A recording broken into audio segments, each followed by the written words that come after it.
Afternoon. We thank you again for welcoming us onto your screens here on Big Ten Plus this afternoon in West Lafayette, Indiana. They're finishing up the intros here. You see Wisconsin and Purdue getting set to lock up here as we get ready to get underway here on Big Ten Plus. Corey, exciting matchup here. Purdue always aggressive. Wisconsin looking to knock the Boilermakers off here at home. They are, and both of these teams kind of come into today's action needing another dual victory. Wisconsin victorious against Northwestern on Friday night in pretty decisive fashion. They got 6 bonus point wins. They won their first 4 bouts of that night against the Wildcats. The Boilermakers, well, they had a mini bye week. This is their only action of this week, but they're looking for their first Big Ten dual win of the season. In fact, they're looking for their first Big Ten dual win in almost 2 years. They think they've got a real shot. Talking with Coach Tony Ursuline this morning, you know, this particular duel is gettable, he thinks. There's some great matchups, and we're going to start off with the best one of the day. We are underway at 125 pounds. Number 1 ranked Matt Ramos versus number 2 ranked Eric Barnett. Let's head to the mat. Early start, expect both of these guys to be pretty cautious. They can both score in bunches, but sometimes, especially 1 versus 2, you don't want to make that first mistake. Yeah, when you have 2 talented wrestlers together as well, Corey, both of these wrestlers are smart. They take their time and they pick their spots. They're not really getting careless with their movements on the mat. Absolutely. It only takes a fraction of a second. You hang an ankle out there, you lose your grip a little bit on a collar tie, and your opponent is going to make you pay.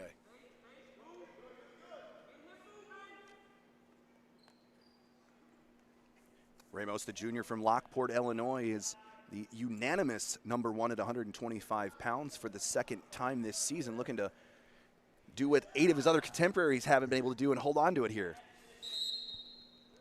Yeah, he's one of those that he was ranked number 1 previously, earlier in this season.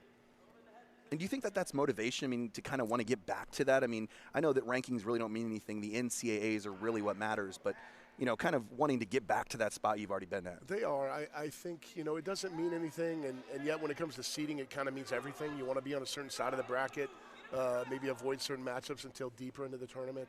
Everybody wants to be the top dog.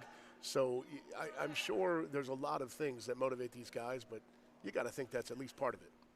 Heavy lies the crown, but Matt Ramos is looking to keep it upon his head at 125 pounds here. 1 minute and 20 seconds to go, period number 1, no score. No ride time. Both men still kind of figuring things out here early on in period number 1.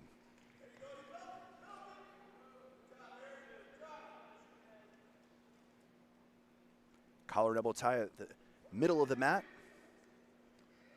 Yeah, Barnett's really controlling the ties here in the first 2 minutes. Ramos trying to break those fingers free from his neck.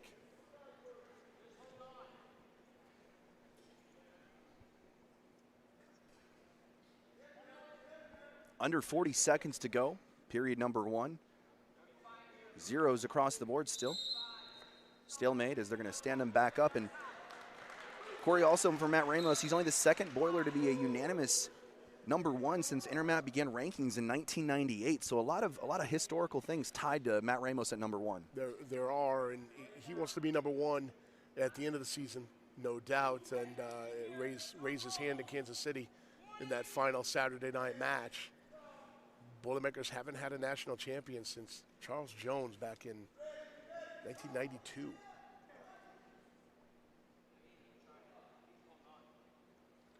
That's 2-on-1 here from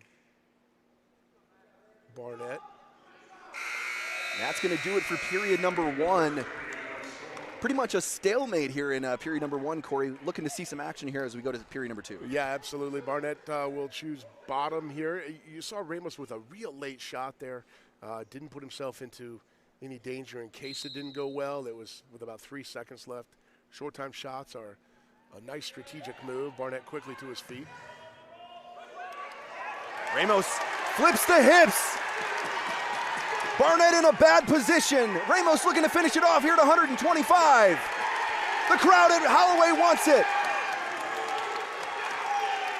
Ramos has it in deep. There's a long time, too. 1:30 on the clock here in the period. Barnett to stay off his back. Deep water for Barnett. Ramos still on top, in control.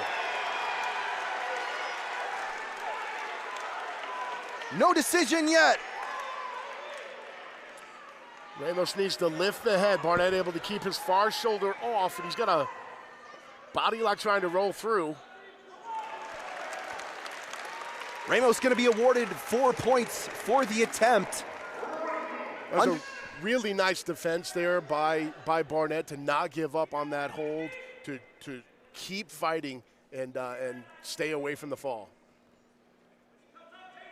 Matt Ramos, a master tactician on the mat, and you can see the skill of Eric Barnett. I mean, a lesser wrestler, and we're all done here at 125 pounds. Anybody who's basically not top 5 in the country is probably already done.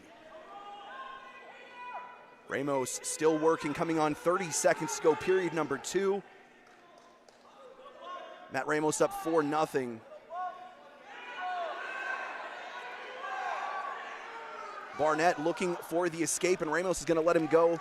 Around 18 seconds to go, period number 2. 4-1 now. Ramos also ran up 1:40 in riding time. With all that, that clock kept ticking and ticking and ticking up through that entire sequence. That was a great period for Ramos. And I want to come at this at a different angle and see what you think about this. Eric Barnett won that period. Because Matt Ramos is leading on the scoreboard, yep. But Eric Barnett won that period because that should have been over with. He's still alive, and he's only 3 down. 4-1, and they start neutral here in the third. It looked like Barnett was trying to kind of toss Ramos with the hip there. Ramos does a nice job sprawling and not allowing Barnett to get that movement. He does that hand to the inner thigh there, keeps away the core of the attacking wrestler. But here's where Barnett's going to have to probably get out of his comfort zone a little bit. He knows he's trailing. He knows riding time is probably against him at this point. And he cannot hang out. He's got to start looking for attacks, which, if you follow Matt Ramos the last couple of years, that's kind of his wheelhouse. He is a great counterattack wrestler. Well, that's the benefit that Ramos has, 1:41 of ride time, the majority of that coming in the second period. So Ramos has that point out there. So a takedown is not going to tie it up for Barnett here as we're under a minute, period number 3. Yeah, he's about 10 seconds away from that being a locked point. A guaranteed point for Ramos at the end of this match.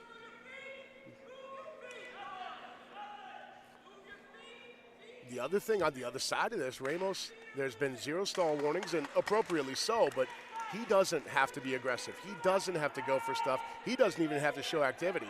He can hang out and defend. Under 30 seconds to go, period number 3. And there's a first stall call against Ramos. 22 seconds left. So just a warning on the first one. No points for Ramos. Still 4-1 under 15 seconds.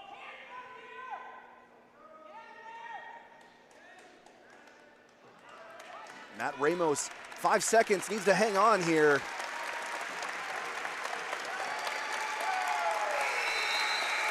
And Matt Ramos is going to pick up the victory at 125 pounds. And his shoulder, it was probably headed that direction, but I'm not sure I agree with that call. Anyway, that's the call. Well, and in any event, we move on now to 174 pounds. We talked about this in the open, as this would be the turning point of this match with these two teams here. We have Brody Baumann, the number 32 ranked wrestler from Evansville, Indiana, taking on Max Maylor, the number 12 ranked wrestler, the grad student from Highland, Wisconsin. Yeah, Maylor transferred to Wisconsin for his final year from Michigan. Quick shot by Baumann, and he finishes it off. Matt returning a 3-point takedown for Brody Baumann.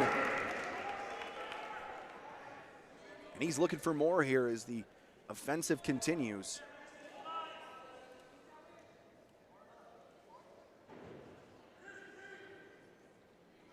Baumann 10-8 coming in to this match on the season. He's had an up and down kind of a season for the Boilermakers, looking for more consistency. Lost to DJ Washington in the IU duel. Kept it close. Closer than the 10-4 final indicated.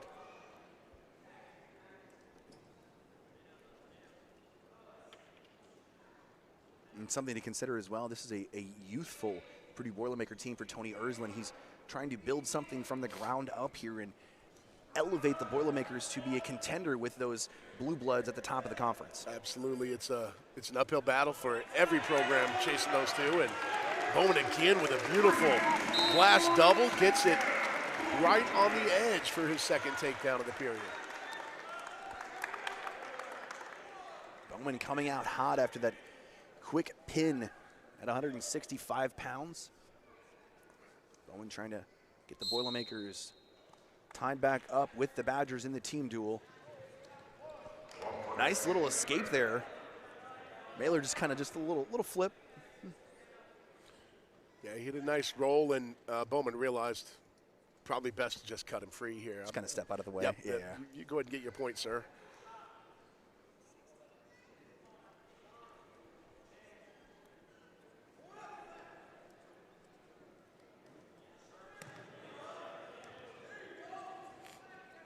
You make an interesting point, Craig. These guys, they have a warm-up routine. And you know, they're on the sideline expecting the match before them to go the 7 minutes or maybe longer. And lo and behold, it lasts about 35 seconds.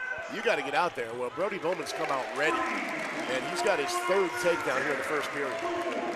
A takedown machine for the redshirt freshman from Evansville, Indiana. 9-2 advantage as we come up on 30 seconds to go, period number 1. Baumann driving that ride time up over 45 seconds now. And Corey, you're right again, as you said, these guys, like, they have specific times when they're supposed to be doing something, and hey, we got to cut that short, you got to go now. Yep. The world doesn't wait on you. You got to get out. Well, if that's the case, Brody Baumann is a quick stretcher, if you will, because he's come out on fire here in this first period. Max Maylor taking a peek up as the clock as time runs out. Baumann a 9-2 advantage as we head to period number 2. Baumann also a 1 minute 8 seconds of ride time there in that first period.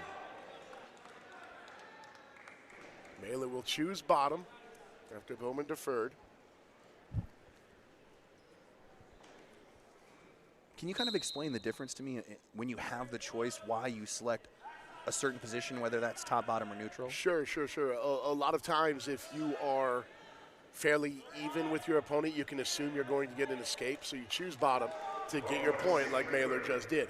If you are really good on top, really good on turns and tilts, then maybe you'll choose top. We've seen wrestlers do that over the years, and wow, what another slick takedown there by Baumann. And you would choose top because of what you just saw there from Baumann. The wrestlers are kind of showing us here as we explain this. They are. And if you're better at takedowns, then you'll want to go neutral. If it's your choice and you know your opponent's really good on top, you're going to want neutral, because the last thing you want is to put yourself in a position where he can ride you out or turn you.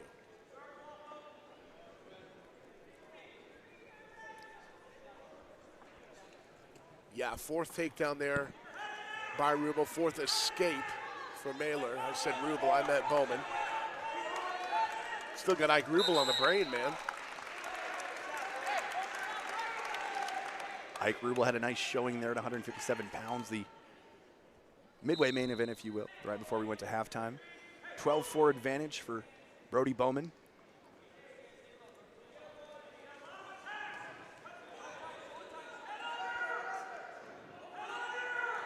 Good defense there by Maylor, and he works that defense of a Baumann shot into a takedown of his own. He's not been given the escape yet, has Baumann. Maylor, I think he was trying to maybe lull his opponent to sleep there. There's the escape for Baumann, so 13-7.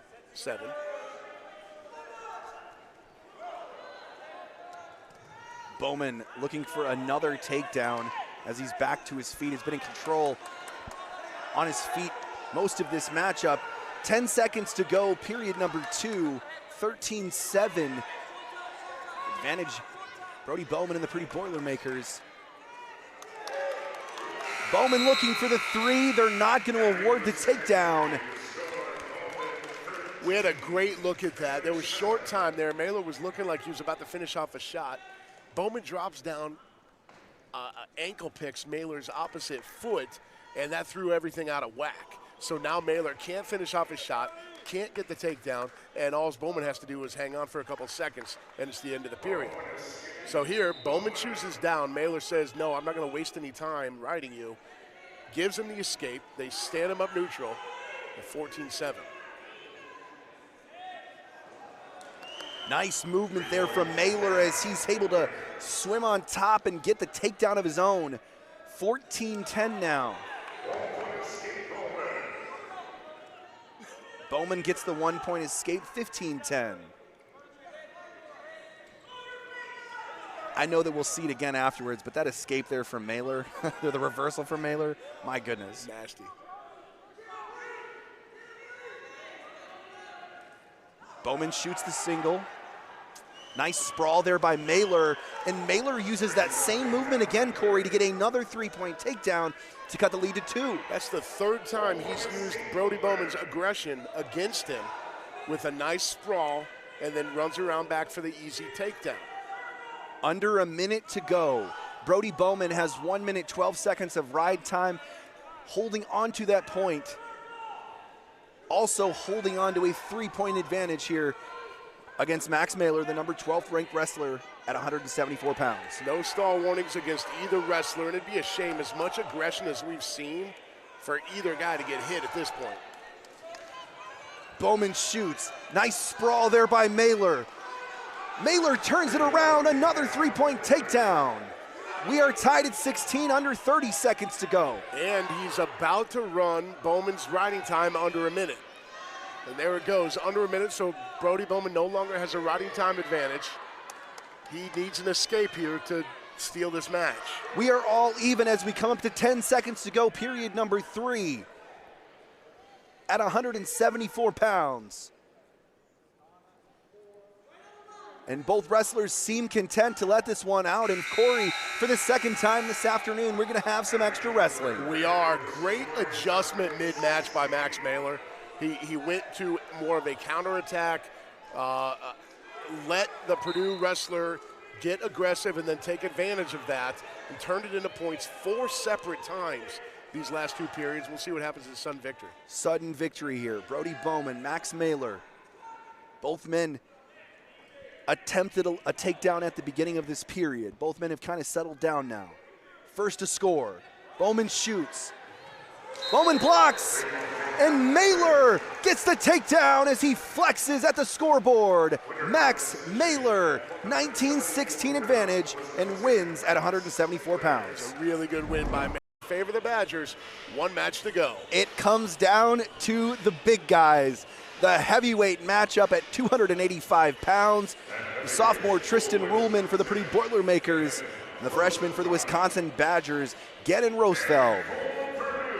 Saw their records there. Both men not having the season go the way they wanted to, but a victory here either way is a huge feather in the cap. Ruhlman looking for his 5th win. Rosenfeld trying to get his 2nd victory of the season. What a confidence booster it would be for the sophomore from Bloomington, Indiana to get a nice victory here and also allow his team to get the victory in the duel. Rosenfeld lost 11-1 Friday night to Jack Jessen from Northwestern, a major. I believe that was one of only 2 victories for the Wildcats on Friday night, right? It was pure domination by the Badgers. A little bit more of a challenge here for the Badgers in West Lafayette this afternoon.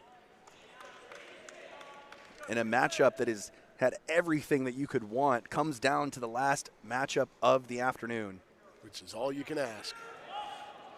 Underhook there by Ruhlman. Hand fighting from Ruhlman there as he pushes Rosenfeld away.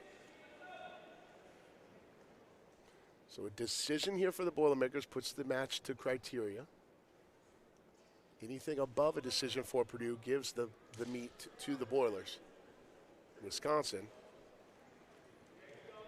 win and they walk it off.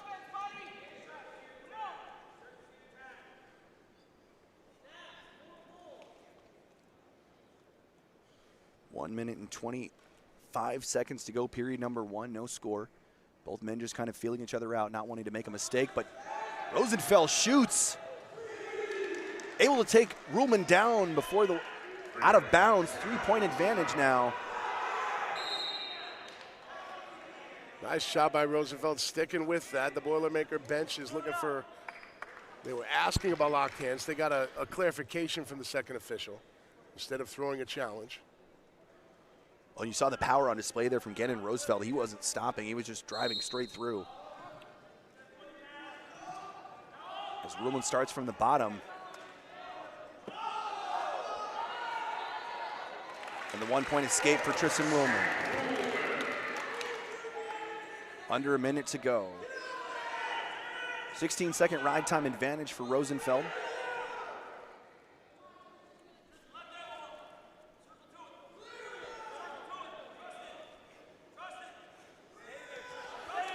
Tristan Ruhlman has the underhook. Ruhlman looking to make his move.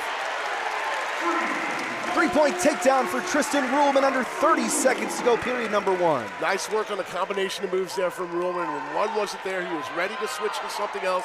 Now he's got a single chicken wing looking to turn. He can run it around. He's on short time here. 15 seconds. He needs to sit through. Ruhlman's looking for the pin. 10 seconds.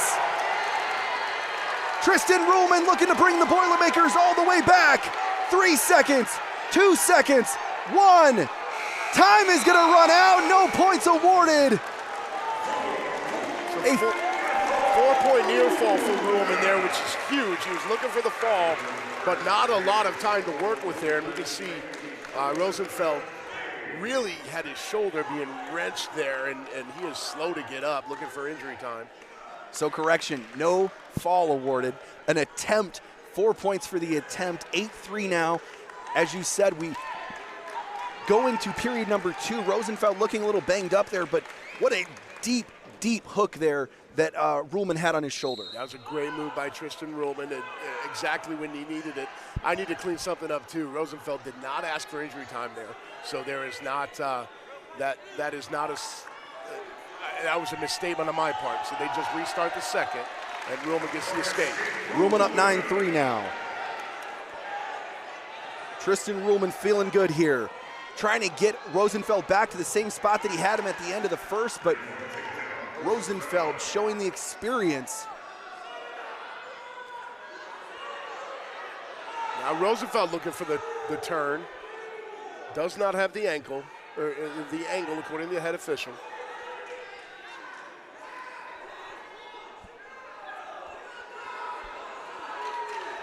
He is getting swipes now. There's 2, 3, and a 4-point near fall for Rosenfeld.